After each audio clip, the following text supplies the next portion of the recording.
నమస్తే సార్. చెప్పండి. నమస్తే. ఈ పిఠాపురం నియోజకవర్గానికి సంబంధించి మీరు వెనకాల ఉండి పవన్ కళ్యాణ్ గారిని గెలిపించడానికి ఎటువంటి ప్రణాళికలు ఉన్నారు కదా, ప్రచారం చేస్తున్నాం కదా.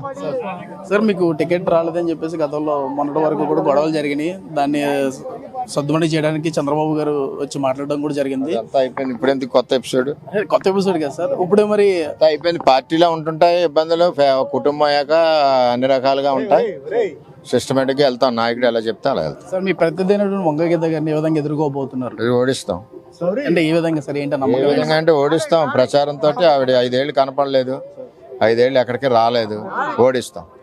ఎక్కడ పవన్ కళ్యాణ్ ఎక్కడి నుంచి పోటీ చేసినా సరే దూరంపూడి చంద్రశేఖర్ రెడ్డి అనే వ్యక్తి అక్కడ నిలబడి మేము ఆ పోటీని ఎలాగ చేస్తారో వాళ్ళ వెనకాల ఉన్న మనుషులు మంది రేట్లు వచ్చినా, ఇంకొక మిథున్లు వచ్చినా, ఎంతమంది వచ్చినా పిఠాపురాన్ని మట్టికి తెలుగుదేశం పార్టీ, జనసేన ఉమ్మడి అభ్యర్థి, బీజేపీ ఉమ్మడి అభ్యర్థి పవన్ కళ్యాణ్ గెలుస్తాడు. సార్, ఎటువంటి హామీలతో ముందుకెళ్తున్నారు సార్ ప్రజల్లోకి?